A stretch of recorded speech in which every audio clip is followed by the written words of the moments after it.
ಸಜಿಪ ಮೋಡದ ಪೆರ್ವಾ ಸಮೀಪದ ಕೊಯಿಲಾ ಎಂಬಲ್ಲಿ ಅಡಿಕೆ ತೋಟಕ್ಕೆ ಆಕಸ್ಮಿಕವಾಗಿ ಬೆಂಕಿ ತಗುಲಿದ ಘಟನೆ ನಡೆದಿದೆ.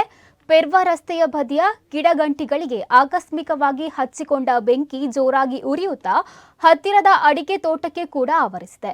ಬೆಂಕಿಯ ಜ್ವಾಲೆಯನ್ನು ಕಂಡ ಸ್ಥಳೀಯರು ನಂದಿಸಲು ಪ್ರಯತ್ನಿಸಿದ್ದಾರೆ. ಇದೇ ವೇಳೆ ರಾತ್ರಿ ಪಾಳಿಯ ಕರ್ತವ್ಯದಲ್ಲಿದ್ದ ಟ್ರಾಫಿಕ್ ಎಸ್ಐ ಆದರ್ಶ್ ಅವರು ಬೆಂಕಿಯನ್ನು ನಂದಿಸಲು ಅಗ್ನಿಶಾಮಕ ದಳದವರನ್ನ ಕರೆಸಿದ್ದಾರೆ. ಅಗ್ನಿಶಾಮಕ ದಳದ ಸಿಬ್ಬಂದಿಗಳು ಸಮಯಕ್ಕೆ ಸರಿಯಾಗಿ ಬಂದಿದ್ದರಿಂದ ಅಡಿಕೆ ಮರಗಳಿಗೆ ಯಾವುದೇ ಹಾನಿಯಾಗಿಲ್ಲ ಎಂದು ತಿಳಿಸಿದ್ದಾರೆ.